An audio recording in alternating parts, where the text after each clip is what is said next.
I was sleeping in the back of a van. I was hungry, thinking I was a loser. And before I went to bed, I heard a voice saying, hey, do you remember when you broke your arm when you were 6? I was like, yeah. Did it hurt? Yeah, of course it hurt. I broke my arm. And the question that changed my life was, does it hurt now? Give us a brief rundown of the history of Ike's Sandwiches, from opening your first store in San Francisco to now having over 100 locations across the country. So I started as what would I love to do forever? I said the story probably a couple times a month in my meetings. And is what would I do and never quit? And on that list was feeding people, cooking, being creative in the kitchen, creating memories. So after I looked at this list, and there was 37 things on this list, I thought to myself, how can I make money doing all these things? At least make $1. Snuggling baby animals, how can I make $1? And when I made this list of 111 different ways to make money from this list that I would never quit, I was like, I should open up a restaurant. So then I just did what anybody that doesn't know how to open up a restaurant did. I just Googled it, how to create food costs, where to find it. And I basically used the internet.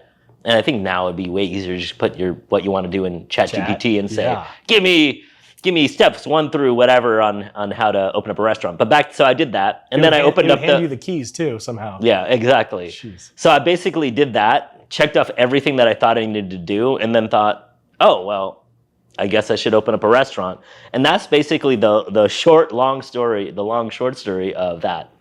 If and then you I opened. enjoy doing it, you said it was what I would do and not quit, because I figured out that if you would never quit, you're just gonna go, oh well, how can I get there? How can I get there? How can I get there? And in fact, the reason why I didn't close my previous business until like 2 years after it should have closed, I was making about $20 a day on 10 to 15 hours of work, maybe even 16 sometimes. But for $20. Is because there was a lot of things in there that I really loved to do, and I wouldn't quit even though only $20 was showing up. So that's how I knew that was a way to go, because I should have closed it 2 years before it actually closed. I shouldn't have waited for the power to get turned off for me to close that business. So I thought the same thing. If I was never quit doing these things, then I won't go out of business until literally somebody turns off the power, and then I have no choice but to close. So I literally only closed when I had to. You're not going to come in and buy warm milk or a warm beer or a warm Coke or whatever. You're not. A warm F3, you wouldn't. So that's why I closed. So that was step 1. Step 2 is, okay, well, what are those things and how can I make money doing those things? And then I identified I should open up a restaurant just from that list. And then it played out exactly how it is. I didn't sell anything the first day. So it took me 2.5 years to pay myself. So I did it for free. I had food in my stomach because I had a restaurant. Yeah. And I had my gas paid for and my rent paid for. But outside of that, couldn't go on dates, couldn't afford them. Wow. If I was going to go out to dinner, it was like, you would have to pay the girl. And, women as a generalization don't like that. And so I didn't get a lot of dates. And then, but it was there because then the first Ikes closed. The government shut it down. The second Ikes closed. The business shut it down because they didn't like it being too busy. The landlord shut it down because they didn't like it being too busy. The third location closed because same reason, we were too busy and the landlord didn't want this on their property. Fourth location, still there. Fifth location, closed. So actually, if I wasn't gonna do whatever it took, I was 80% failure rate, and now I have 133 restaurants. Wow. It's only because I wasn't never gonna quit. If I was gonna quit, I would have quit after the first store. Right. I did. I made about $100,000 over a 2.5 year period. Not a lot of money, but certainly not anything to sneeze at. So I had $100K for 2.5 years worth of work. If I really didn't want to continue with Ikes, I would have been like, I got $100K. What will I do now? But when I did ask myself that question, I was like, well, I should open up a restaurant. So then I reopened the restaurant, even though, so I've spent my life savings again and opened up another restaurant, which was an Ikes, and then that was the second one, and then kept going.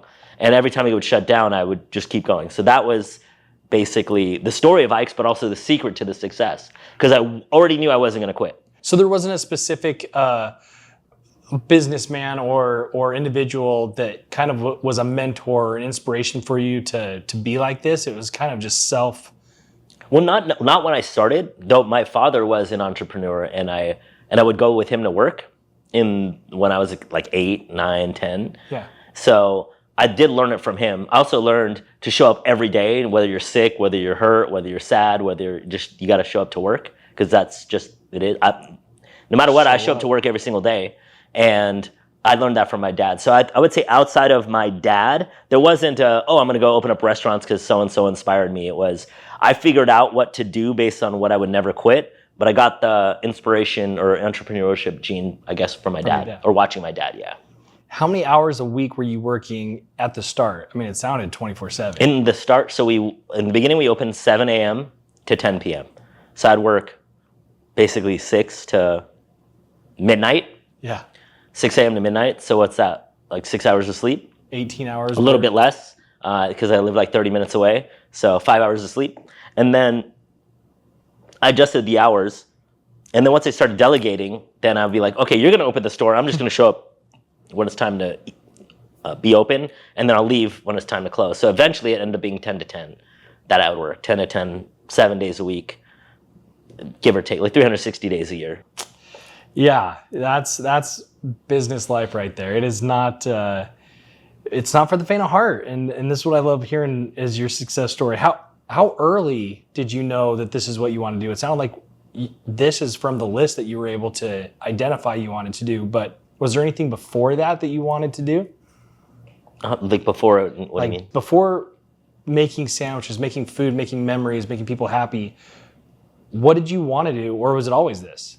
So if I had a list of what I wanted, it was to be a professional athlete, to be an actor, be on TV, movies, all that stuff. Actually, my movie premieres October 3rd. I'm a very small character, but I'm in it. And then... What is it called? I mean, it's called Killing Faith. Guy Pearce is the lead. You know, I co-star with Guy Pearce in this movie. Yeah. I love it. It's coming out October 3rd, Killing Faith. And then be president. What else? That was probably my top 3 goals. So that's what I wanted to do. Now, I've been on TV all the time, even before acting. I was on TV for sandwiches. Yeah. I've been on TV over 100 times, whether it's a food show or an interview on the news or stuff like that. And then I want to be a professional athlete, but I was on ESPN multiple times for sandwiches, not for hitting home runs. Although is that the sport you wanted to be? I did actually try to become a professional baseball player. Then I tried out for the Olympics in wrestling and in martial arts. No way. I did a lot of things. MMA wasn't really big back then, although I do like getting punched in the face. So, and it's a weight class sport, so I really do well in weight class sports because for my size, I'm pretty damn amazing. Totally. So I played a lot of sports, and I wanted to be a professional athlete up until and I was actively attempting to do that till I was like 25 or 26. And that. It sounds like time frame wise, that's kind of when you decided you're going all in on sandwich shops. That was a little bit before that. So I was doing that basically pre being homeless, and then right after. It's like, oh well, I have nothing right now, so might as well go try to become a professional baseball player. Maybe now I'll make $20 million a year, and I won't have to worry about being homeless anymore. So I got all this equipment. I had all these things. Then I ended up getting my car stolen and all my equipment, and I kind of gave up after that. But which means that I didn't really want to, because I'd lost everything before and I kept going. Whoa. But if I quit when my bat and my catcher, I was like, I'm gonna be a catcher. I love playing defense, and I was like, everybody needs a catcher, so I'm gonna go be a catcher. I'm gonna play the positions that are important, and then be one of those utility guys and whatever, low guy in the majors or whatever, a utility person in the majors. Still makes a couple $1 million a year. I'll be able to be a professional player. I'll get on base a lot. I steal a lot of bases. Hey. I play great defense. And then all my stuff got stolen, and I was like, oh man, I'm done. And so for me, hindsight, I'd be like, oh yeah, well, I obviously didn't want to be a professional baseball player because I quit as soon as adversity showed up. I love that mentality, but I also love how nonchalantly you're able to just say, when I became homeless, and when you just wear your journey on your sleeve, and it's very inspiring. Well, it gave me a lot of gifts. The number one gift it gave me was in my mindset, going, well, it sucks today. The number, it changed my whole life. There I was sleeping in the back of a van, my buddy's van. I was sleeping in the back of the van, and I was hungry. I was thinking I was a loser. I don't know how many days it was in the process, at least 3 months in, and going, like just dejected, thinking I'm a loser, sad, the tears in my eyes, hunger. And before I went to bed, I heard a voice in my head saying, hey, do you remember when you broke your arm when you were 6?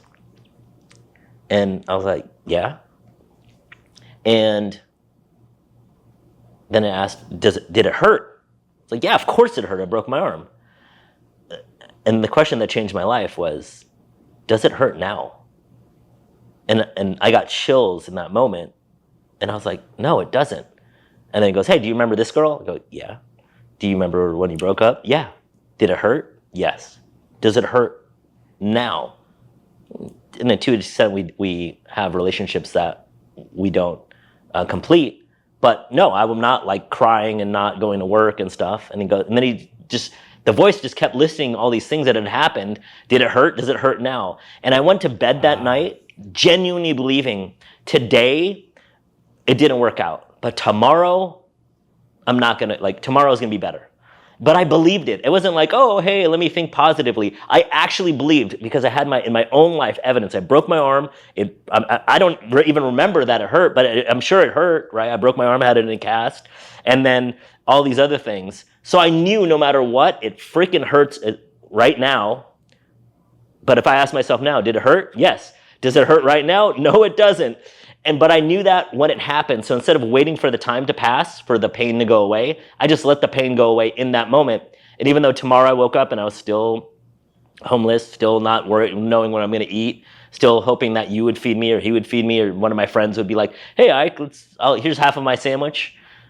But I knew that, okay, it wasn't today. And every night before I went to bed, I was like, well, it wasn't today, but it's going to be tomorrow. But I believed it. The hardest part to explain is the sincere believing it. It's not just the vocal positive thinking. It's like, how do you tell somebody the difference between truly believing it?